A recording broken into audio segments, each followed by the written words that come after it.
Hello everyone, good morning to all of you.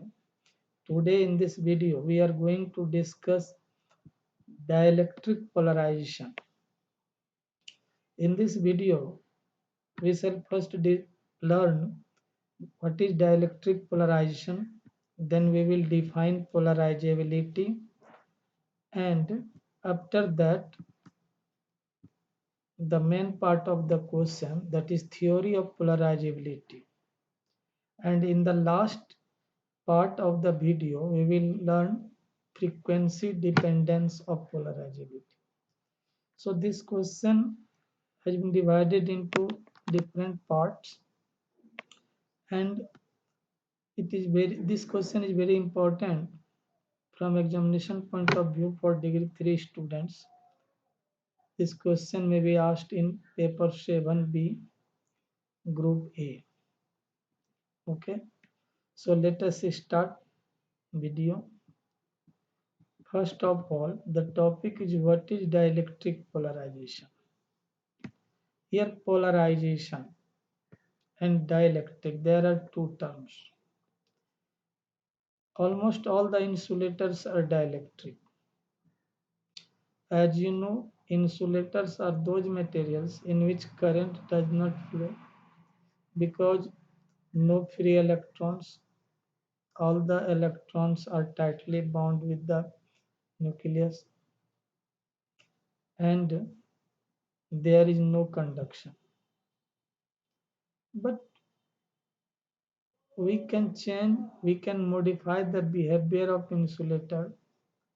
Condition is electric field should be extremely large. Actually, what happens? Now see, when a dielectric is placed in an external electric field, suppose we have a dielectric and this dielectric is placed in an electric field. All the positive charges are displaced in the direction of electric field and all the negative charges are displaced in the direction of opposite to electric field. In the middle portion, equal number of positive charge cancel equal number of negative charge, but at the surface of the dielectric there is no any cancellation proposal. Okay, so on one side a layer of positive charge, on the other surface a layer of negative charge. As you know, when positive charge and negative charge of equal magnitude separated by a small distance constitutes a dipole. So dipole is induced here. And that is why I have written here, when a dielectric is placed in an external electric field, the molecular dipoles, whether induced or permanent, align themselves in the direction of field. Actually, what happens, these dipoles, which is either induced or permanent, they try to set themselves or they rotate and put themselves in the direction of electric field. As a result of alignment, the dielectric material acquire a net dipole moment, known as induced dipole moment, and the dielectric is said to be polarized. This phenomenon is known as polarization, and dielectric is said to be polarized. Polarization P is defined as the average dipole moment per unit volume. Here, dipole moment is generally denoted by a small p or mu. Here I have denoted dipole moment by small p and polarization by capital P. So don't confuse. You have to understand clearly that capital P is the symbol of polarization and small p is the symbol of dipole moment. Okay.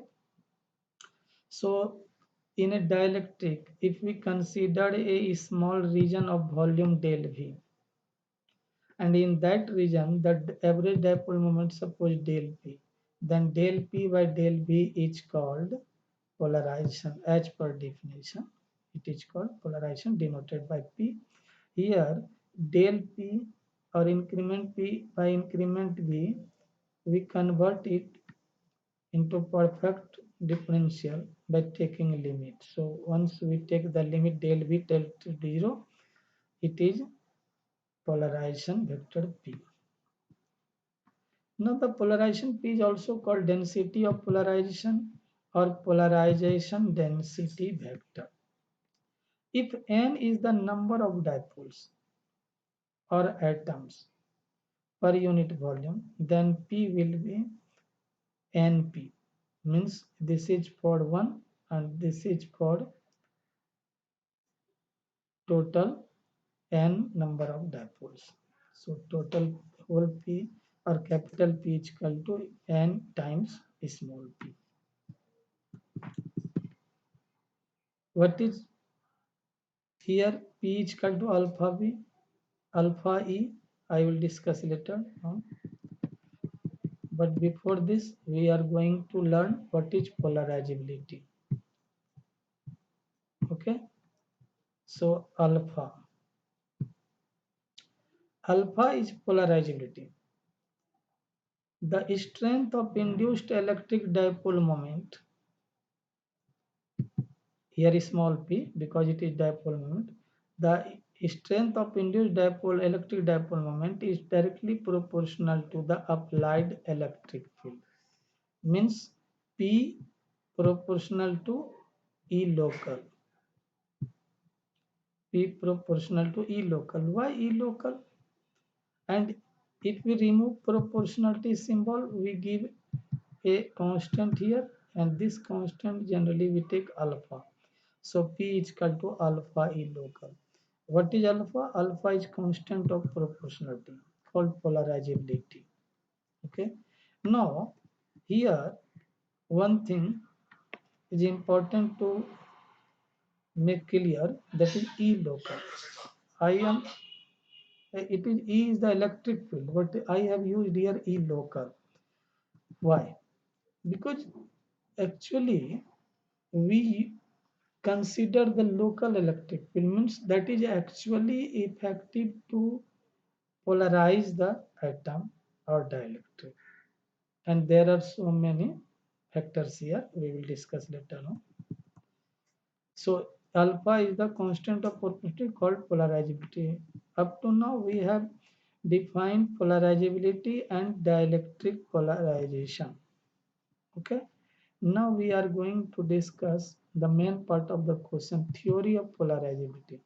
But before going to discuss theory of polarizability, it will be better to understand about the local electric field clearly. Here, see here, local field is also called internal field. As I told you in the earlier, that when electric field is applied to the dielectric or dielectric material is placed in the electric field, polarization occurs. And who polarizes? Do you think the field which we apply externally? Why? Because I am saying that when a dielectric material is placed in electric field and polarization occurs or polarization happens. But my question is that who is responsible? Is the only external electric field responsible for polarization? No. One electric field that we apply from outside, that is E0 externally, and EP is the polarizing field that develops inside the dielectric against the external field EP, and two more electric fields E1 and E2 are responsible also to polarize. Actually E1 is equal to P by 3 epsilon 0. We can derive here. I am not deriving this equation. E1 is equal to P by 3 epsilon 0. Actually, you have to remember this part. And E2 is equal to 0. So, all the four fields combinedly make E local. See here, I am reading. The local field is the field that is actually effective in polarizing the atoms of a solid. It means the field responsible for polarization of each atom molecule of solid is called local field. And as I told you, local field means combination of these four, in which I told you this part is 0. It can be shown that E1 is equal to this one and E0 plus EP is equal to E.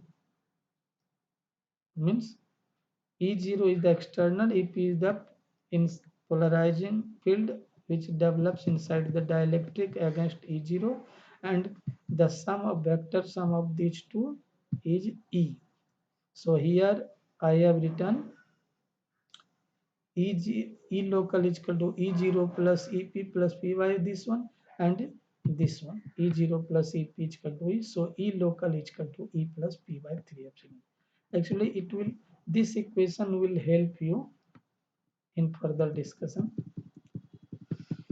Now, this is the main part, dielectric constant of polarity. First, we start from electric displacement vector, which is equal to epsilon E. Epsilon is replaced by epsilon 0, epsilon R. And D is also epsilon 0 E plus P. This part we have already proved in the first video, and at that time in the first video I told you that in the next video we will discuss this one, and this part will be applicable here.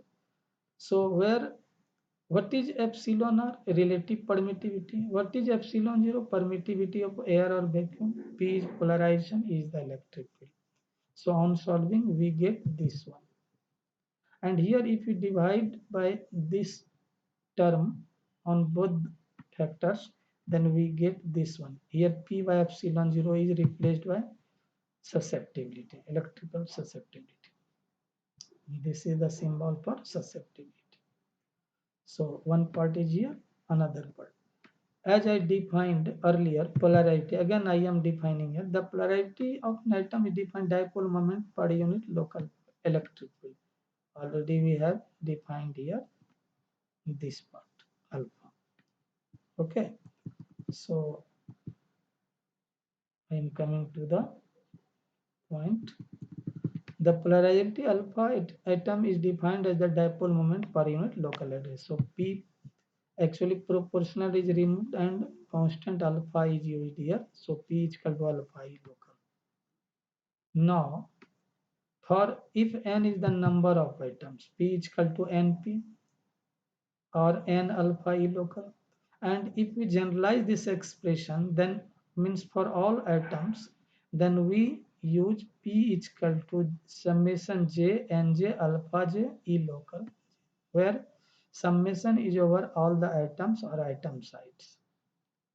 In case of cubic symmetry, equation 1 and 4, this is your equation 4, and return to the equation 1.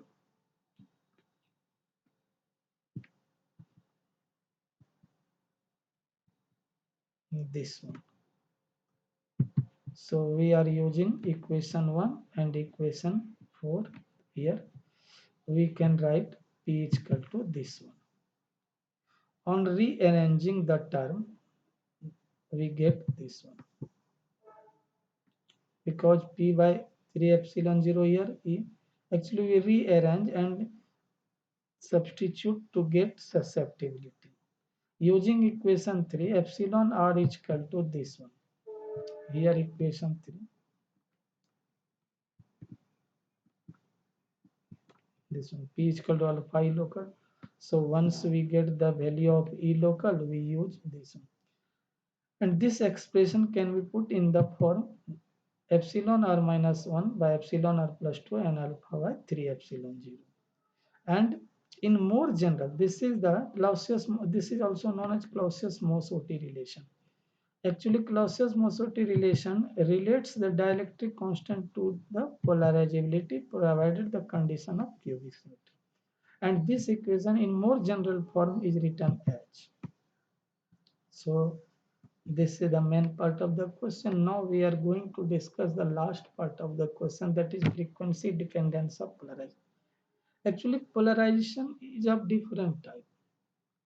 ionic polarization, orientation polarization, okay, dipolar polarization.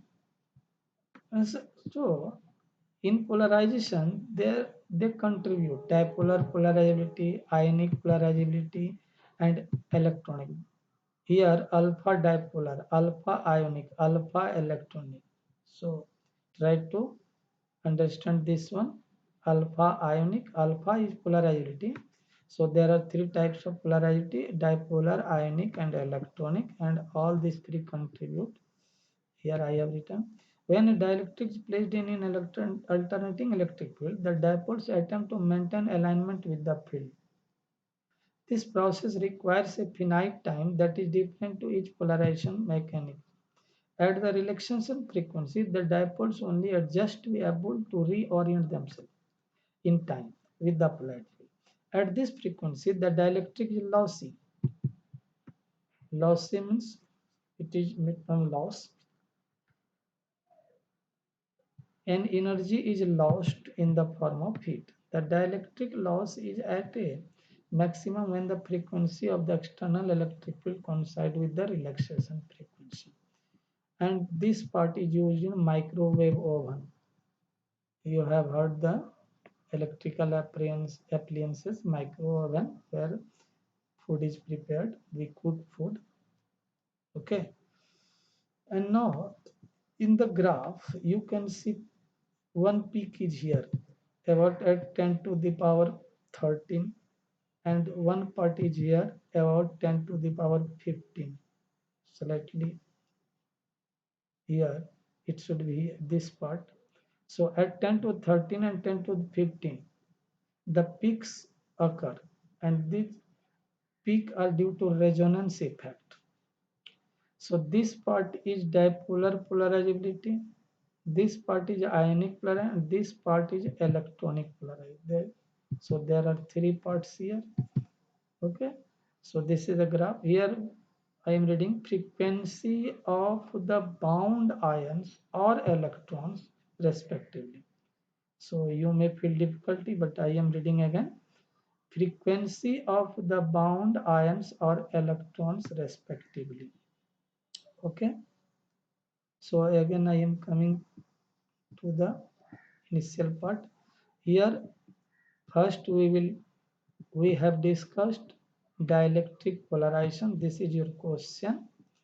And second we discussed polarizability alpha, and third local electric field, which is applied in the main part of the question. This is the main part of the question, and we have seen here,